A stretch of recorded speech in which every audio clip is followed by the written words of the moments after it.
I would like to explore with you this afternoon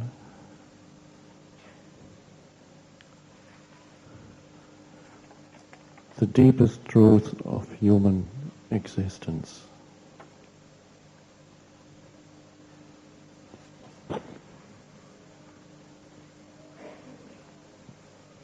When I say that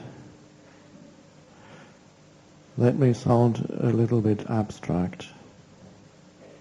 Interesting, but abstract. Human existence. And it may sound a little bit philosophical. But this is not a lecture on philosophy, nor is it a lecture at all.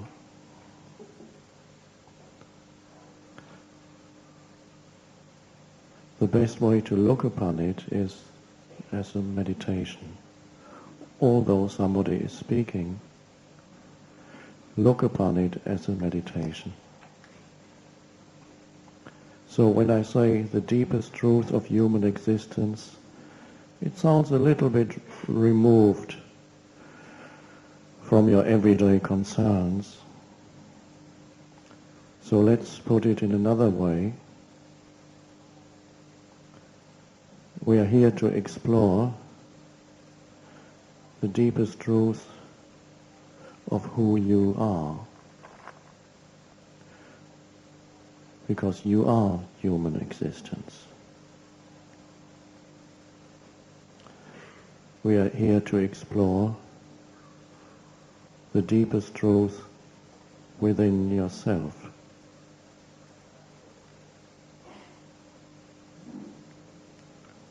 Knowing yourself at the deepest level. A level so deep that knowing yourself and knowing God become one and the same.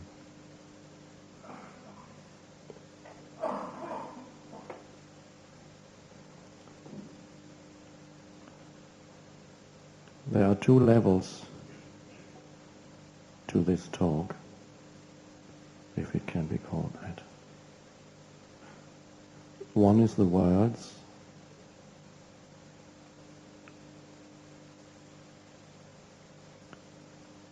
and one is the gaps between the words, a certain stillness. I'll just point this out because it is helpful as you listen to be aware not only of the words but of an underlying field of stillness out of which the words come.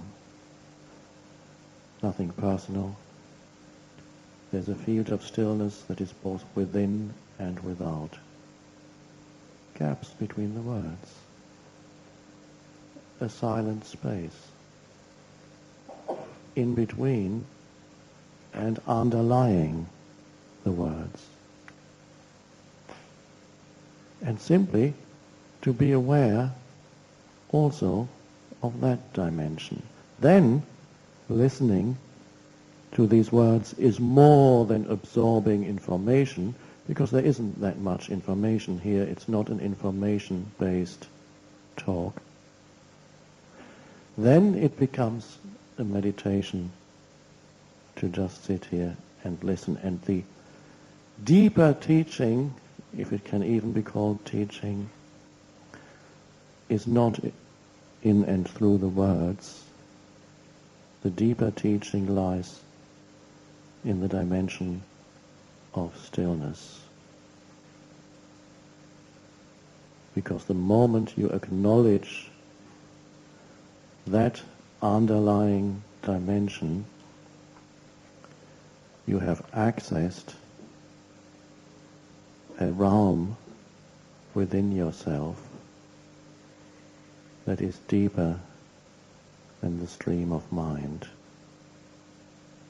with which most people are identified as themselves. Simply as we sit here, to acknowledge, to notice, to listen to an underlying stillness.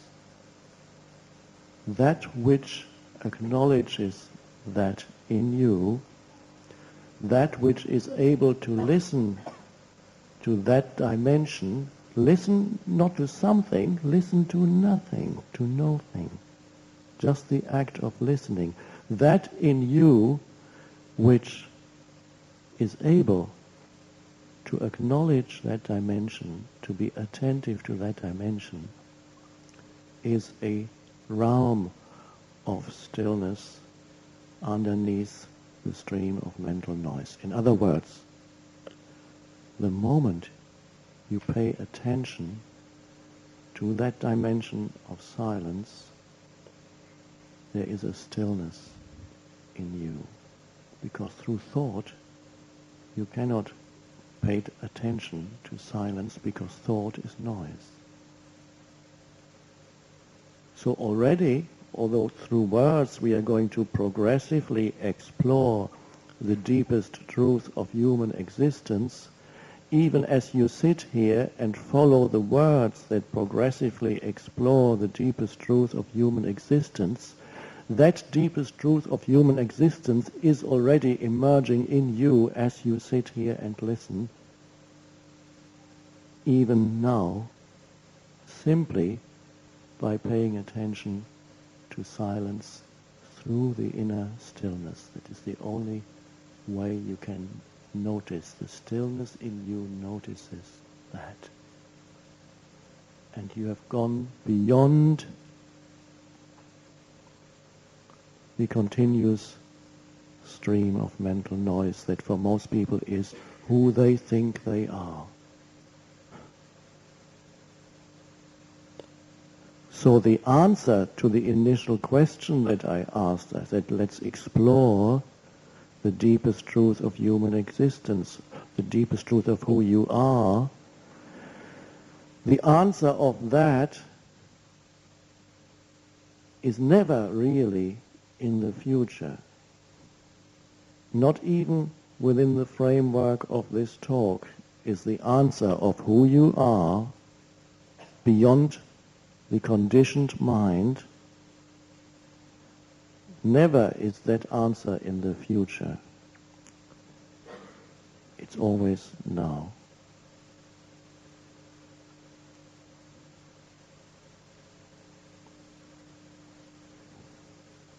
So our question, what does that mean?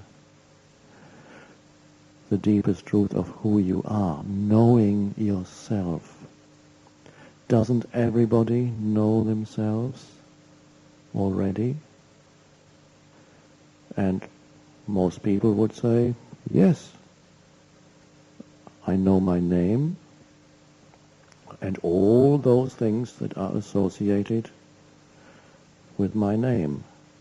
Things that cling to that initial form identity that my parents have given me when they taught me what my name is, such and such, whatever it may be. First, what's your name? The little child is asked, and is very proud to be able to say his or her name, and the parents say, very good. That's the way human existence goes,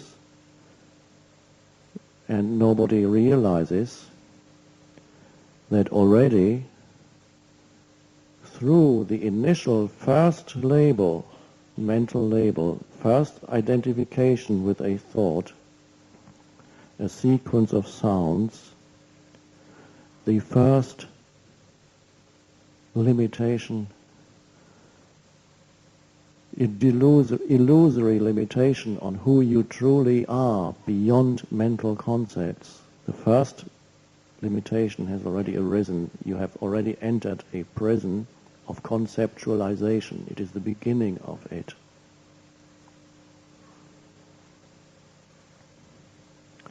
But we need to go that way. Humans have to move through that. It would be futile to tell a child, you have no name. Don't identify yourself with a name.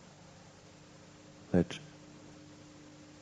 the child has to go through the stage. Every human being has to go through the stage where they begin to accumulate experiences, knowledge, labels, words, concepts, all kinds of things, cultural conditioning, personal conditioning through their environment, and these things then cling around the name, and after a few years, gradually a sense of self develops, a me. Even in a small child it begins to develop when the child says, my toy is bigger than yours.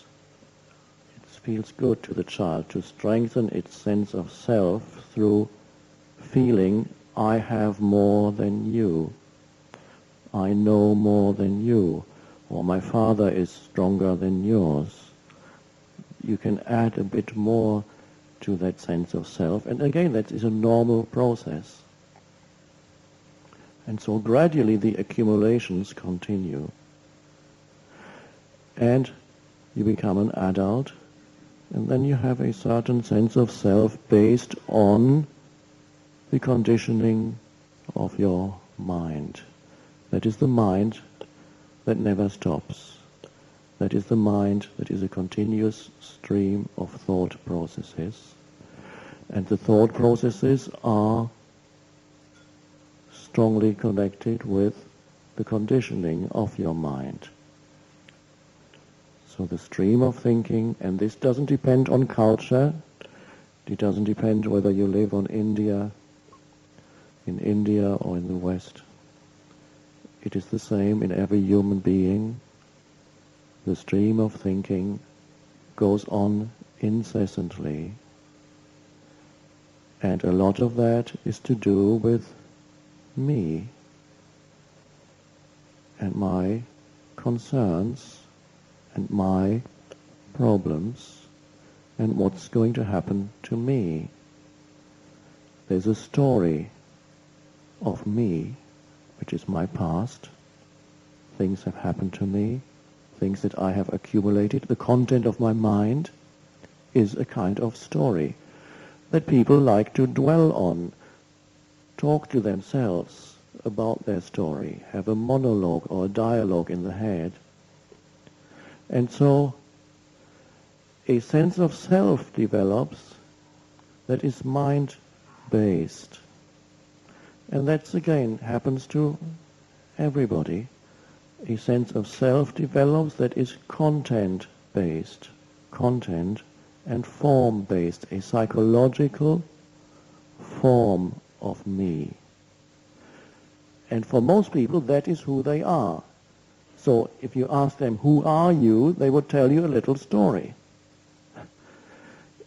It could be, they could keep it brief, they could give you a brief summary of me, or they can make it very long. They can go on for hours because my story is so interesting and dramatic.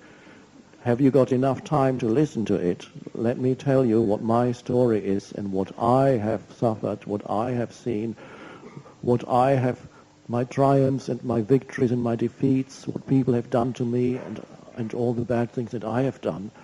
I'll tell you about all of this. And so this is why psychoanalysts make a good living, because there you pay them to listen to you and to the story. And if you want to be thorough in psychoanalysis, you have to go 3 times a week for a few years. And so you tell your story, and as you tell the story of me, more and more layers of complexity become revealed about me. And it's so interesting. And so, after you have completed your course of psychoanalysis, if ever, then the psychoanalyst might tell you, we have come to the end. This, by the way, that's very rare. He will tell you, we have come to the end of our analysis. We have analyzed everything about you, and I will give you the file. It's big. Here it is. You can take it home. This is you. And if then somebody asks you, do you know yourself? You say, oh yes, it's all here. The content of my mind has been analyzed, and here it is in this file, or it might be a computer disk these days. And so I can tell you all about it. And of course, when they say, I know myself, what they really mean is, I know a lot about myself. I know many things about myself, a lot of information, many facts. And they forget who the I is that knows, because all that knowledge is knowledge about. It's form knowledge. You know a lot about your psychological form identity. Not that there's anything wrong with it. Each person moves within a form identity, has a form identity which is not to be rejected, but to be honored. Part of your form identity is the function that you have in this world, the social function, your profession, whatever you do, your activity, your relationship to other people as a mother, as a father, as the boss. Many other things come into it, your cultural background, your nationality, the nation that you feel you are part of, is part of that conditioning. It is not to be discarded, but also to be honored. You honor the forms that are the content of your mind, you identify with as me. The only thing is, if you only know yourself as those forms, because every form identity consists of various roles that people play within that form. And that usually is the limit of people's self-knowledge. Plus, if they've done psychoanalysis, they know about their childhood and all those things that happened then. So, is there more to who you are than the form identity, which has two levels? We've been speaking about the psychological form of me, and of course then there is the physical form of the body. So people identify with the two. There's my physical body, me, and there's a psychological story, and that is the story of me, and that includes all the conditioning, all the reactive patterns, all those things are in there. The content of the mind is the psychological form of me. So we have the two levels of identification. And sometimes the body can be a very strong identification in certain people. It becomes part also of the psychological form identity. If, for example, your body is very beautiful or your body is very strong, that enhances your psychological form identity. It gives you a feeling that you are stronger, more beautiful than others. And the sense of self becomes enhanced through that. And that can last for quite a while, and it works quite well until you reach, the body begins to grow old. And then the beauty fades. And if that was the main part of your form identity, great suffering starts. When the beauty fades that you thought that was me. So the form identity, both physical and even more strongly psychological form, has certain characteristics. And one of the characteristics of form identity is that it never feels complete. It never feels, except for brief moments which turn out to be delusory, never feels really at ease or at peace. It never feels that you are really and fully yourself, yet. Yet is added by the mind, because that's the little escape which says, okay, yes, there is this recurring, almost permanently underlying sense of lack, of insufficiency, and of incompleteness. And many people who are not conscious enough don't feel it directly. It becomes translated into continuous wanting and needing this or that to fill that hole that they feel, to fill that sense of lack and insufficiency with something, to make myself complete in this form identity. And so there is an enormous need in human beings to add more to me, to make me complete. And that is the search, that is the enormous momentum behind human wanting and needing. The Buddha speaks of desire, and again, that's a little bit abstract. At his time, it was a powerful word, perhaps, but desire really is wanting, needing. And then you look for things to add to the accumulated content of mental identifications to complete my sense of self. So you look to, and it's strange, it's a little bit like it'll grasp at anything to add to me, whatever it can. And a very common one, of course, is material possessions that I identify with. I have more than you. This enhances my sense of self. I identify with my house. I identify with my car. In a very subtle way, I feel it's an extension of me. The car has become a mind object. And that mind object is used to strengthen, to enhance a deficient sense of self. And for a little while, it works. You feel bigger as you step into your BMW. You have expanded. Your sense of self has grown. And you are more powerful than all those little, puny little cars around you. And for a little while, that works. You feel almost you have arrived. And then, before long, it wears off. And then you sit in that car, and it's not that fulfilling anymore. It's just a car. It gets you from A to B.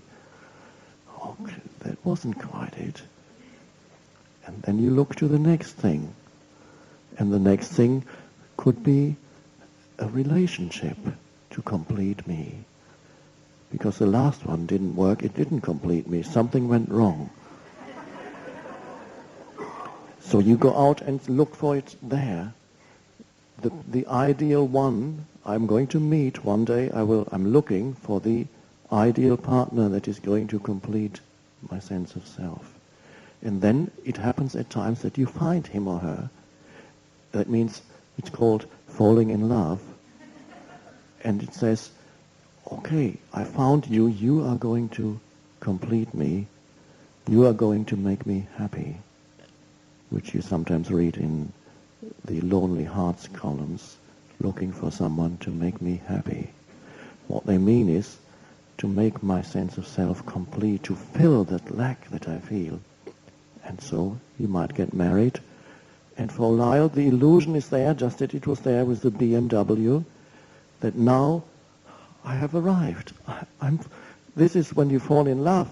You have this euphoria of completeness.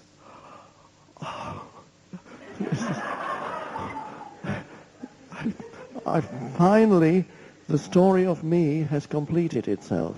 I have arrived. I made it. And then comes the honeymoon.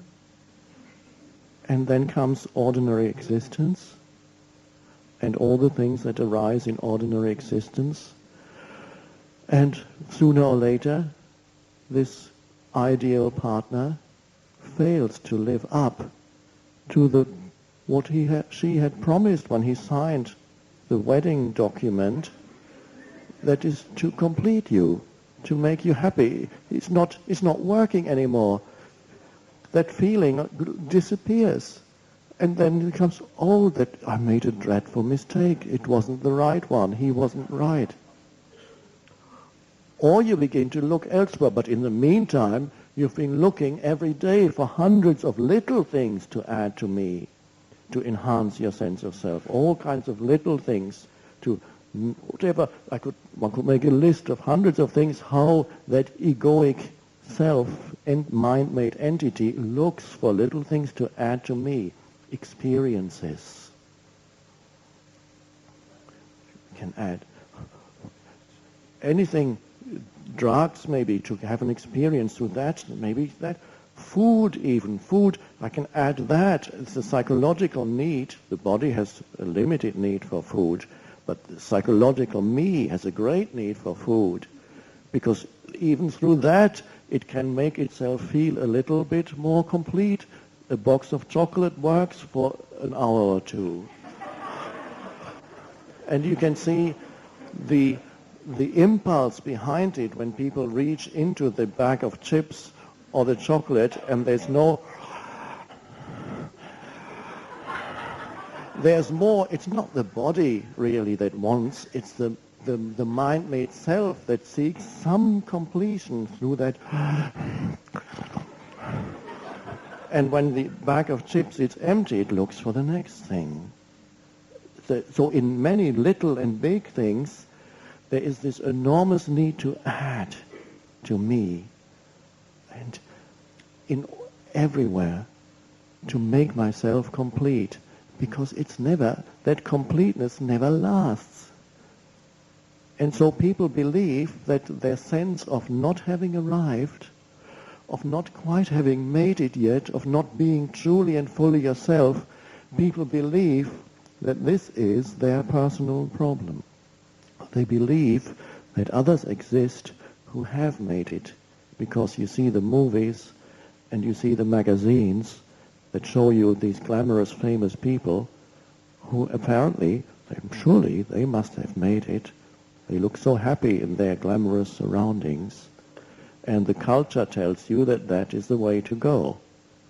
You can make it, just try harder, to have more possessions or more status. That's a big, intangible but enormous thing to add to oneself. Other people's view of me is an enormous piece, can be bigger than the greatest mansion. That need for others to give me their approval, their high opinion. And so there's the need for status in society, for others to tell me that I am great and good enough. And these are enormous chunks of identifications that you can add to the deficient sense of self.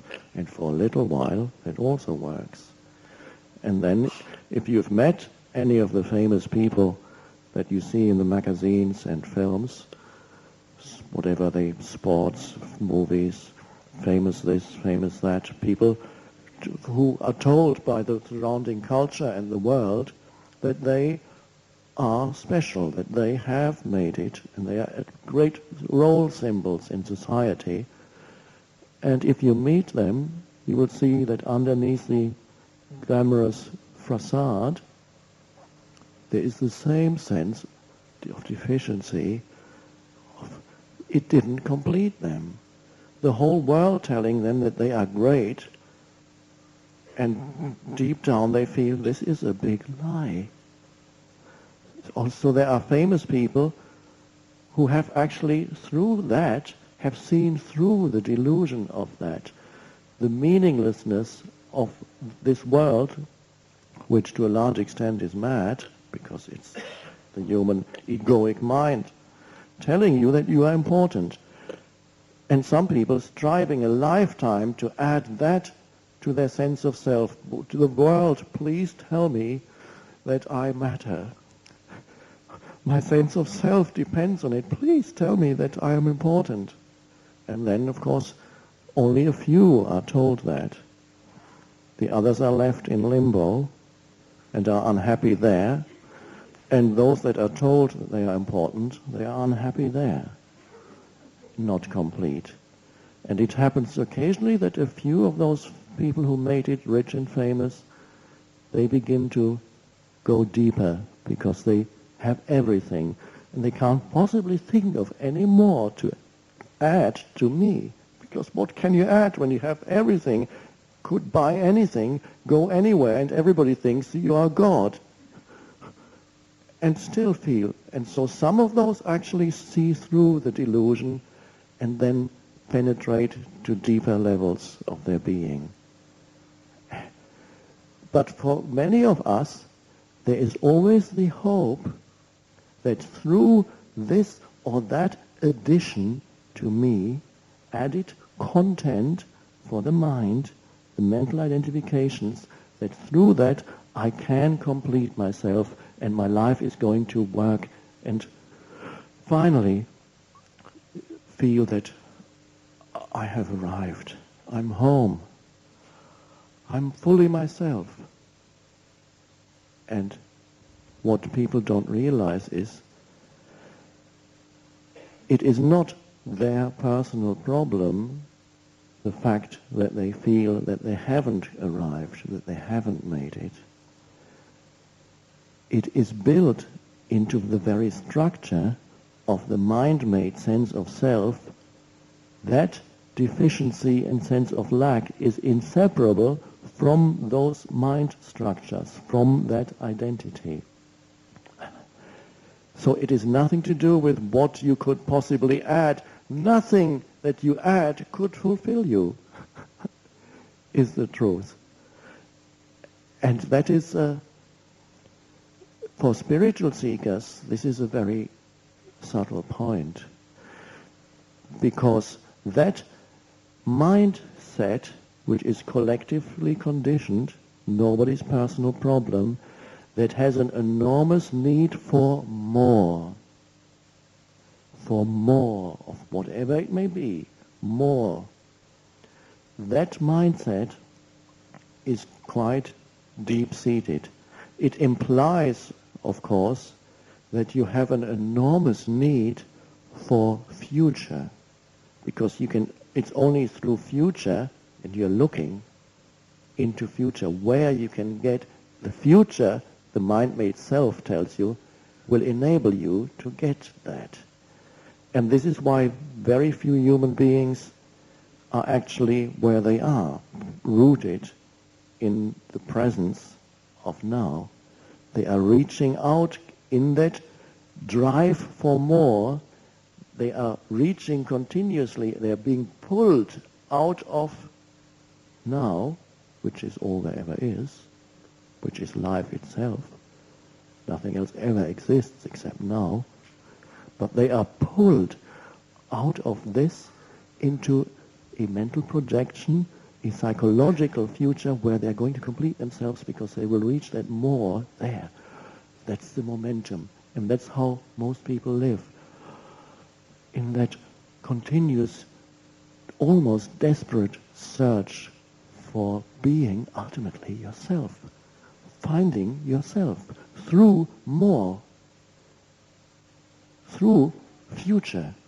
Finding myself through future. Everybody's doing it through looking where you can add more. Where is the more? I need more. And then you become frustrated with the more gross levels of more, and then you move up into the subtle levels of more, where you seek to add, perhaps, spiritual experiences. And a spiritual seeker needs to be very careful and look whether within him or herself the need for more still operates, and then the spiritual search becomes a need to add more to me as spiritual knowledge. Spiritual knowledge is valuable and beautiful as a pointer, but it can become mental content that I identify with as me. Spiritual scriptures and spiritual knowledge is wonderful. This country is the cradle for that. It has got the most beautiful and profound maps or signposts towards who you truly are, to point you to that. And if used rightly, it works beautifully and powerfully. But if used by a mind that is seeking more to add to me, then the very scripture could become a hindrance, because you accumulate maps and signposts. They are beautiful and you carry great knowledge. And in a very subtle way, a spiritual ego could also come in. It's very more subtle than the BMW ego. It's the ego coming back through the back door, and there's a very subtle sense of, I am now more than all those poor little worms who have not yet seen the light. I have studied those things. I have studied with masters. I've been to monasteries, or in the West it's workshops. I have done all those, and there's so much. There's a very subtle sense of more, but never enough. Because you feel, well, I haven't quite arrived yet, but I'm already more than all those. All those mere more. It's a very subtle thing, and you have to be very vigilant to see it in yourself, that still that deep-seated collective mental conditioning, the need for more, flows even into the spiritual search, the spiritual seeking to become fully myself. And again, there's a great psychological need for future, because I seek to complete myself in future, so that the same mindset can operate in that realm also. So it's good to know that, because once you know it, and you know that the sense of insufficiency or lack is intrinsically linked with that mindset, you can't get out of it no matter what you do, no matter how much you add. It's never enough. Even spiritual knowledge, if it's only an adding of experiences or knowledge, it's never quite enough yet. But the search goes on, the great need for more of me, until you see how it operates in yourself, until you see that there's a continuous movement away from what is now, until you see the need for this mind-made sense of self. And this is really lies at the root of that continuous conflict in the world, collectively and personally, the madness of human history. Why is that? Why is human history so insane? 80% of it. Look at the 20th century. Incredible. How can humans do this? There must be an enormous dysfunction at the core of the human mind, and this is it.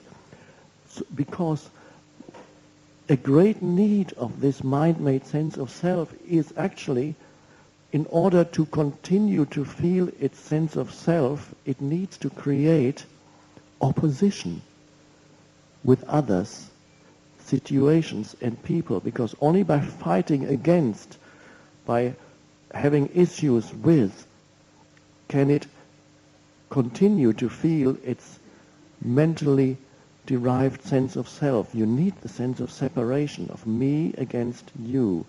There's a need for conflict and problems built into the mind-made sense of self. It never says that openly. It says, I'm looking for peace, joy and happiness. But then what it says and does is the opposite in many cases.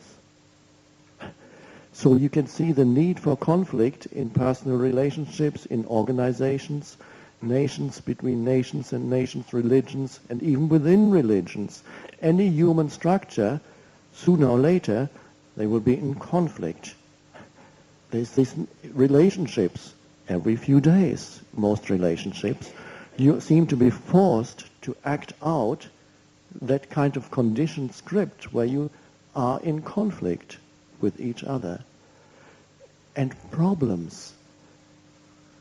The little self says, the egoic self says, I want to be free of problems. But problems are part of its sense of identity. It's looking for the next one. And we all know people who, you say, who would they be without their problems? It's easier to see it in others. All that is the structure of the self that needs its enemies to continue to feel. It's a very favorite way of enhancing your sense of self through enemies, is to argue and feel the enormous momentum behind being right in an argument, making the other person wrong. If you can make the other person wrong, you can strengthen your sense of self. Of course, you don't know that you have really only strengthened the illusion, but for a moment it feels good. Not really, but the ego says it feels good. The body knows that it doesn't feel good at all. But the ego says, I've tried, I've shown him that I'm right. And for the moment, you have added that big rightness to the sense of self, and it grows. And then after a little while it wears off. And then you need somebody else to make wrong. And you might even be looking, it's of course unconscious. And then you start discussing a spiritual matter and you say, you don't know what you're talking about. So let me tell you. Or you say something and somebody doubts your point of view. Now your point of view is a mental position, a thought. This is how it is. And somebody else says, that's not how it is at all. But you have a mental sense of self. You have identified with the thought. Identified means your sense of self is in that thought. It's a me. Yourself is in the thought. One could say, I sometimes use the expression, you have reincarnated into the thought form for a moment. Reincarnated means yourself is in it. It's one with your sense of self. So when somebody says, no, you're completely wrong, it is an attack on your very life. This is illusion. Because your identity is in the thought. And so there's an enormous amount of emotional, the defensiveness that comes, or the aggression that comes when you defend your mental position. In very unconscious people, it can easily degenerate into violence. And then violence, in many cases, that is the root of violence. Making the other wrong. Even a nation, collectively the same mindset operates, making the other nation wrong. Okay, let's prove that they are wrong. We'll attack them. And then we are right. And the more enemies we have, the more we feel our sense of self. So it operates, whether on a personal or collective level, that delusion that through fighting and opposition you can strengthen the self, the me. And so it's always looking out. It's not really, the egoic self isn't really looking for peace. It says that. It cannot show you openly that it's looking for trouble. If it weren't, human history would not be the way it is. The world situation would not be the way it is. The madness of it, and I always say, if you doubt it, read 20th century or any other century, but the 20th century is the most mad. Or watch TV tonight. If you doubt the madness, what is this? And so it is built in this need for enemies, for problems and conflict. Everybody carries that in here and is forced to act it out to strengthen the illusion of me. And it always works for a little while. So all these things operate, the adding and the needing opposition, needing an enemy works. Those two work very strongly. So you're always looking for the next thing. And so what is humankind to do? If humankind is trapped in this collective conditioning of the mind, are we ever going to find the sanity? Are we ever going to find who we are beyond that delusion? And there's nothing wrong with a form identity, but if your sense of self is completely in it, it becomes dysfunctional. Form identity is an aspect of who you are, the form aspect. Function, social function, all those things I mentioned. Beautiful. But if your self is in it, if that you derive your sense of self from that and have nothing deeper than that, it's always a cause of problems and suffering. It's beautiful being a mother, but if you only know yourself as that role, you will be clinging, and you will be clinging to that form. If you don't know yourself beyond form, there's always a dysfunction that comes in. So how do you know yourself beyond form? This is the question that's been asked forever since the spiritual search started, because it is a spiritual question. It is the ultimate spiritual question. Who am I? Am I more than this? And of course, you could add answers on the mind level by adding beliefs. They're a little bit comforting. How do I know that I am more? How do I know that? How do I step out of this continuous stream of thinking? A lot of it is to do with self. That's why it never stops. It's so compulsive, because I need to keep myself going. It's almost constant, but it's always overlooked. And that is the mind-made egoic self. What its main enemy, it has many, it needs them, but its main enemy that it continuously fights and ignores, opposes, resists, is actually the present moment, the now. It doesn't want this. It never wants the now. There's always an unease with the now. There's always more, sometimes more than unease, because I'm on my way to the future that is going to fulfill me. This is the now as a stepping stone. It enables me to get to the mental projection of future where I'm going to complete myself. So please don't hold me up now. I have no time for now. I have something much more important on my mind, and that is myself as this future projection where I'm going to make it. That could also be a spiritual thing. It could be a spiritual mental image of a future state to be achieved as a strong mental projection, and you're just trying to get away from this because you need to get there. Full liberation, attainment, realization can have an enormous pull towards future. And you don't realize you are trapped in the same mindset that the BMW person is trapped in. It's become a pull towards future and trying to make it. And so I've met many spiritual seekers who've become unhappy after 30 years of search, 40 years of search, 50 years of search. When am I going to arrive? Really, have you ever looked at now?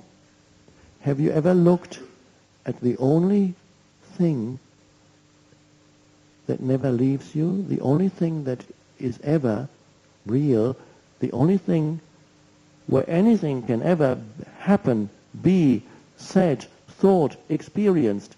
It's got to be now. Life is always this moment. But the mind-made egoic self is striving towards the next one for its completion. It's looking for itself there. It doesn't know that it is already here.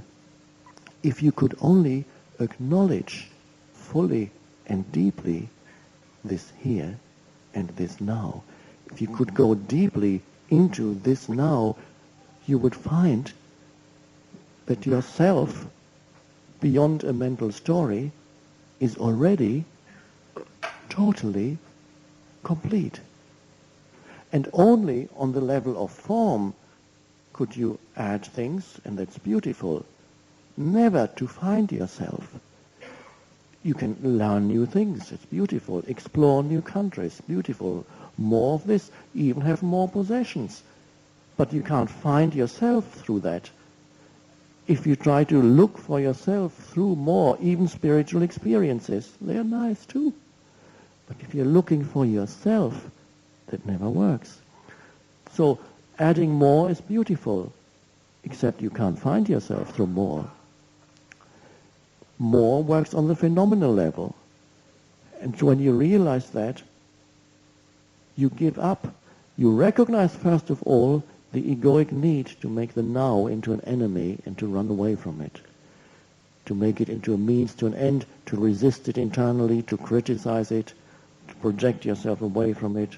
I'm not interested in this because this is a limitation on who I am, who I want to be.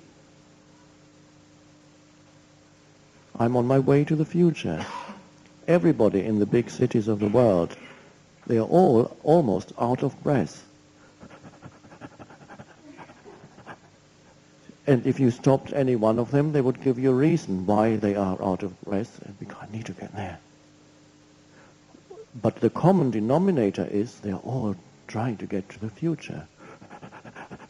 And the whole life is spent like that.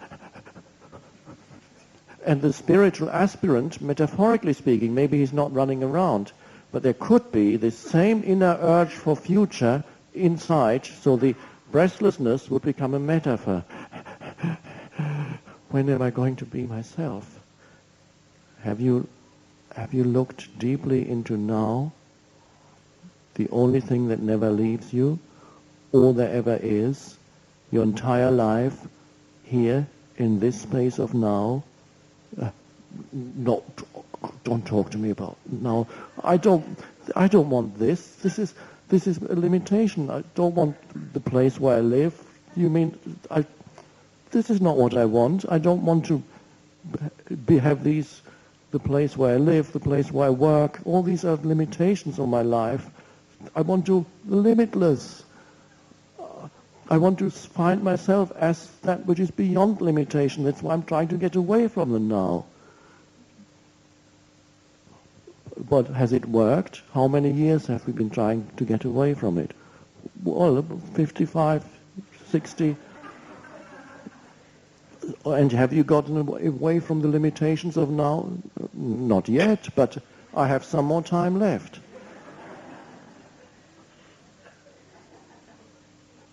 And you see the fallacy of that, and then you suddenly pay a little bit more attention to now. First you see the pull away from it, and you notice that. And then your attention moves into just this. No, just this often is not. Sometimes it's beautiful, but more often than not, okay, it's not that interesting. I mean, why should I linger here? And at other times, it's not only not interesting, it's actually, this is not where I want to be. This not this now, because this now is a limitation on my life. I'm trying to get out of this. Okay, but you can't. So you look more deeply, and then something opens up within you. You pay attention to this moment.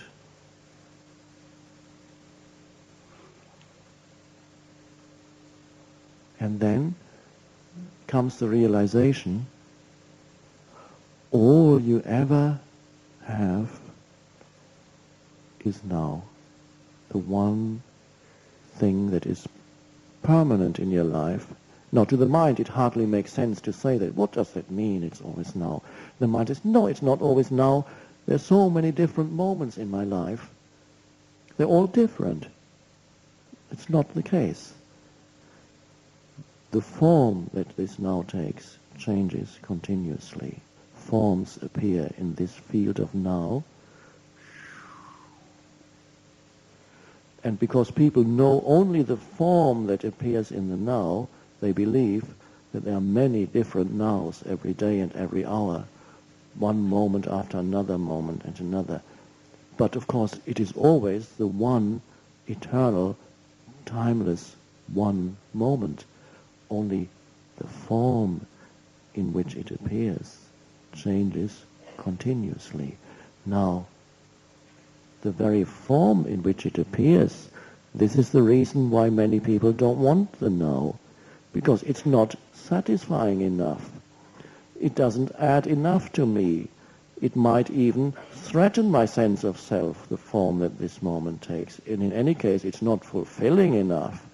It might even be a limitation on me. I want expansion, and here I am in this little prison cell in certain extreme cases, where the now is seen as very, very limiting. Or your body, your physical body, may be ill, can't move very well anymore, so that becomes the now, the form that this now takes can, in some cases, be extremely limiting.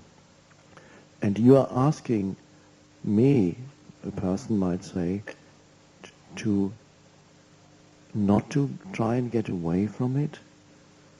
Yes, because that didn't work. Why not try something else? Why not try to live in alignment, inner alignment with the form that this now takes? In other words, to embrace the now internally, no matter in what form it comes.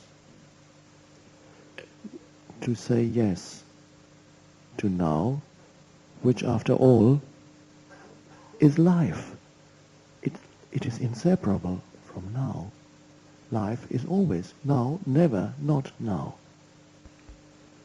And so you say yes to life by saying yes to this moment, and whatever form this moment takes, you say, how can I argue with it? It already is. It is. It is the isness of this moment. Of course I can change it. I can take action now. If I'm I'm locked in a building, I've lost the key, this is the now.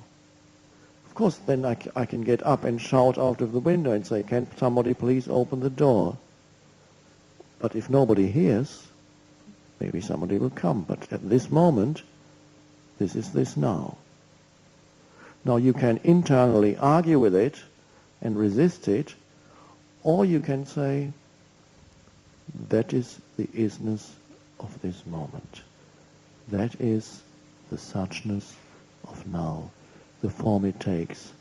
And you see the futility and even madness of arguing with is. Because whatever is already the case. So the shift in consciousness happens the moment you say yes to what is. Because the entire structure of the egoic mind-made self lives on resistance and opposition and on making the now into an enemy. It lives through that. That keeps it going. So the beauty of it is we can step out of thousands of years of collective conditioning, not through needing more time to step out of it. And this message cannot yet be heard by everybody. There are still many people on the planet, before they are ready to listen to this, they need more time. But since you are sitting here, I assume that something in you hears the message that to find yourself, and we will look more deeply now, see what does it mean now? To find yourself, you don't need future. For everything else, it's helpful on the practical realm. It works quite well. Now, when you say yes to whatever form this moment takes, what happens? Here comes the form of that this now takes.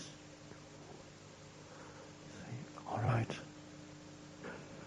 I welcome this because it is.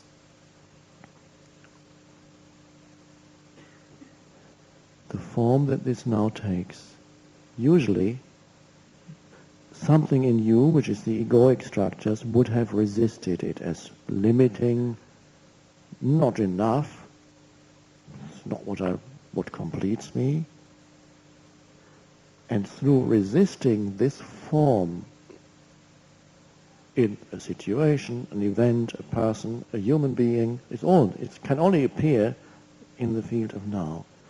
Through resisting it, any form that appears, you strengthen your own form identity.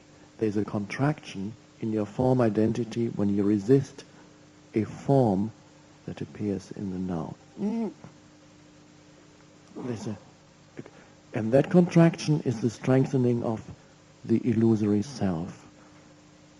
And so it likes that. It has a strong momentum because it survives in and through that resistance. When you relinquish the resistance because you've seen through the futility and madness of living in that way, and you embrace the now, there's the form that the now takes, and you bring a yes to that.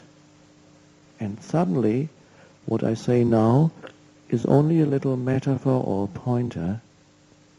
There is a sense of space around what is happening in the now. There's a larger spaciousness, inner, perhaps even outer, a space around the form of now, which could be a human being, a situation, something has gone wrong, which happens a lot. The mind would call it wrong because it's against what should be happening. This shouldn't be happening now. But here it is. Yeah, but it shouldn't. But here it is. Okay. Oh, okay. You become aligned with that isness, and that is suddenly, oh, there's a spaciousness around the form of now. It happens within a field of, yes, peace around it. You can't, it is not something that you can easily capture in words or thoughts because it is formless.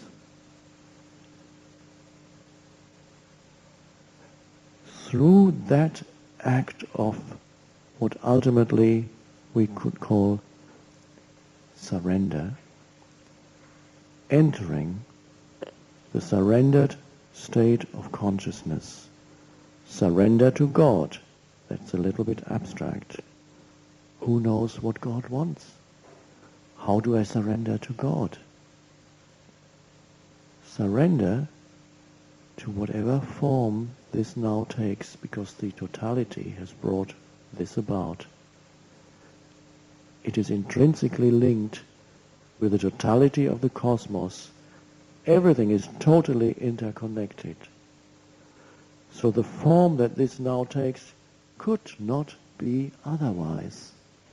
The whole universe has brought this about as form. And there's a little me in the head that has an argument with it. And strengthens itself through that argument. That is suffering. That is the cause of human suffering. That is not knowing yourself beyond this little form. So suddenly there is a depth of spaciousness that is there when you surrender to what is completely. An uncompromising yes. That is surrender to God. And in that, the egoic structures that live on resistance and on denial of now subside. And there's a depth to your being suddenly, and a peace that is there no matter what form this now takes. Because quite often, as we pointed out, it is a limitation. It appears as a limitation on your life. Not don't want that, but it's here. So the limitation, now people sometimes spend a whole lifetime running away externally and internally from limitations. And I'm not saying don't change a situation if change is possible. But if you would find, whatever situation you get into, you encounter new limitations, and you are going to find that. Yes, you can improve your life situation, but even if you improve it, some other limitations will appear. I gave the example in the talk yesterday, an unemployed actress working as a waitress, being in resistance to that, or being in surrender to that seeming limitation. Through being in the surrendered state, in my little story that I gave to explain that, in the surrendered state, she honored the now. Each customer in the restaurant, instead of saying, here I am, I'm a brilliant actress, and what has life given me? A waitressing job. And then the now you can't honor, because the now is so limiting and unpleasant, you would be fighting it internally, continuously, and every customer you would make him or her feel that you don't like this now, and you are part of it. And then, if she enters the state of, all right, this, not a mental concept, I might as well accept that I'm a waitress, that is a further conceptualized sense of self, strengthening that, of course you're not a waitress, it's a temporary function. You're nothing permanently, it's all a temporary function. So don't derive an identity, an unpleasant, not enough identity from saying, I'm a waitress, this is what life has given me. Simply accept, not that you are a waitress, it's a delusion, accept this moment. And there you are, there's the customer. And you say, can I help you? You're honoring and saying yes to now. With that comes in a totally different energy into the interaction. And the customer senses that he or she is being honored. You honor the now and any form that comes into the now that goes with it without saying. If you honor the now, whatever form this takes is honored. It's all. And I gave a little humorous example that after serving many people in that way, she meets a director who gives her a card and call me up, my name is Steven Spielberg. And the shift came in. 3 years later, she's a famous actress, world famous, and is her life now free of limitation? No. She can't walk alone in the street anymore. Everybody wants something. Totally restricted her freedom of movement. What does she do there? To see that before long, some form of limitation will recur in your life, in the now. And you surrender to that. You can change the situation, but knowing the limitless is not to be encountered in the world of form, because form means limitation. So, you say yes to the now, even if it is a form of limitation, seemingly. You surrender to that. Yes. And suddenly, around the seeming limitation, there is spaciousness. A certain depth.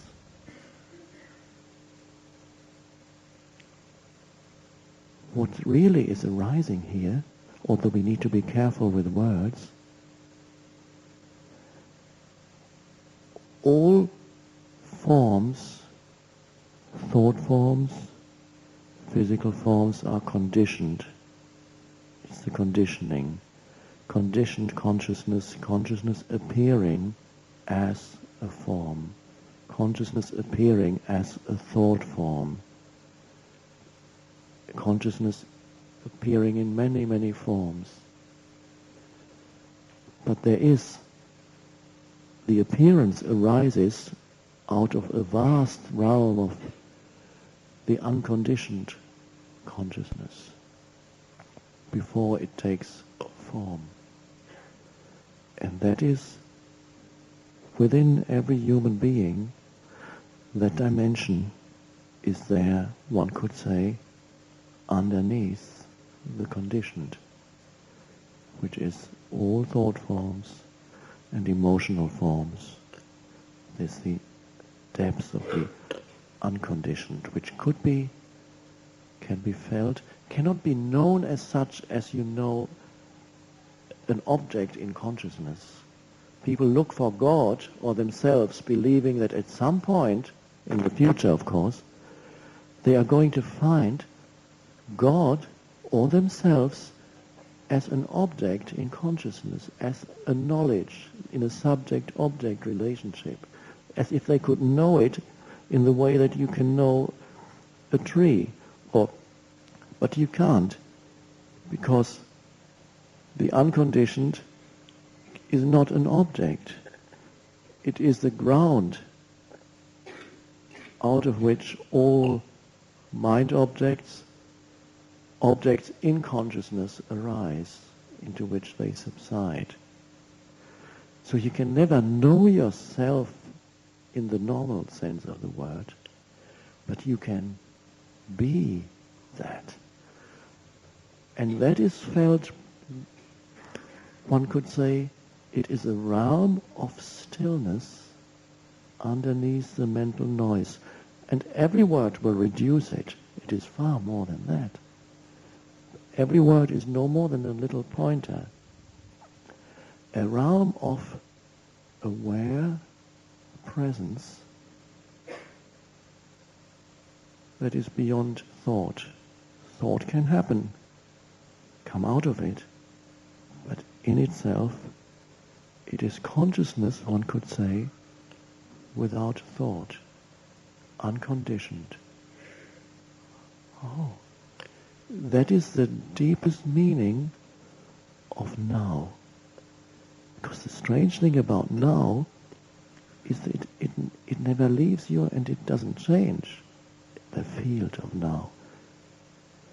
Because it is, the essence of now it is the unconditioned consciousness, the field in which all phenomena happen. And now the beauty here is to know that, one could say, you know the now beyond the form it takes. But you don't know it in a subject-object relationship. You know this field of now. When you surrender to the form, you know that which is beyond form. That's surrender to the form, the limitation, and then there is that emerges that is beyond form and beyond limitation as yourself. And this goes against how everybody lives in this world. They do not surrender to the limitation of this form. They think they want to get away from it. Surrender to the form of now takes you into the depths of the now itself, which you then know as the essence of your being. But don't know anything about it. A direct, unitive knowing as yourself. I would go so far as to say that you are the now. Totally one with it. It never leaves you. You can't leave yourself. The essence, the unconditioned dimension of who you are. And when you know that, you can allow the conditioned and the form to be, and it's beautiful. The form as which you appear, because you don't need it anymore to derive a sense of self from it. Then the forms are beautiful also. You honor them really for the first time when you know yourself to be beyond the form. You honor all the forms completely also. So, to surrender to the limitation, the seeming limitation, this is the essential truth. The ultimate truth of all religions is the surrendered state of consciousness. There's even one religion that's called surrender, Islam. But it is the essence of all religion. In Christianity, that essence is contained in the image of the cross. Jesus on the cross is all of humanity. The cross is the ultimate symbol of extreme limitation. Couldn't be more limited than to be nailed to a cross. It's a torture instrument. So in a way, for a while, humans experience the world, which is the world of form, almost as a torture. It's so heavy. And then that can take a time until suddenly they can hear the message of surrender. And then at that moment, as symbolized by that image of Jesus, surrender happens on the cross, total surrender to extreme limitation and the seemingly unacceptable. Not my will, but thy will be done. Thy will is the will of the one. And then my and thy merge in the act of surrender. There's no longer my that opposes thy. When my and thy merge, there is total surrender. Your will is one with the totality. And at that moment, the cross becomes a symbol for the divine. The very limitation turns into the symbol for God or the divine. So it's not by resisting or running away from, but by that deep act of surrender that the divine is realized. And that, amazingly, does not take time. Surrender can only be now. It may take time to dwell in the surrendered state as your permanent state. You fall back into resistance because the momentum of the collective conditioning is so strong. And then you re-enter surrender. But the moment of surrender is always now, because you surrender to the now and in the now. So it can only be now. So that one decisive act or spiritual practice is the one that doesn't take time. And that's the beauty of it. It really means you don't need future to find yourself, and you need to add nothing to you to find yourself. Nothing. Then you can play with the realm of phenomena and add things. It's beautiful. It's a play. But you no longer need it for yourself. That's the essence of spiritual realization. All the teachings point to it. That is to see that, what grace to see that the very thing that looked so heavy, which is the world of form, the very thing that seemed to be limiting me on all sides, that very thing is the doorway into the formless and into who I am beyond form. And you see that ultimately they are one. Form is emptiness. Emptiness is form. They are one. And that is the message of eternal salvation, the most sublime message for humankind. Nothing else is needed but that.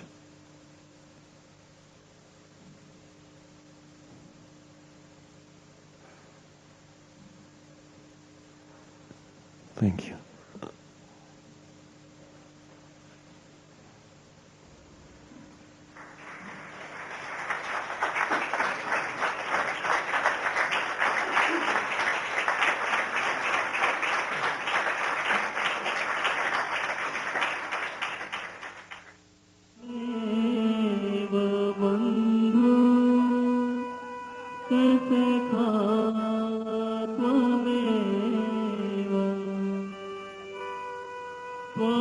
Tvameva vidya,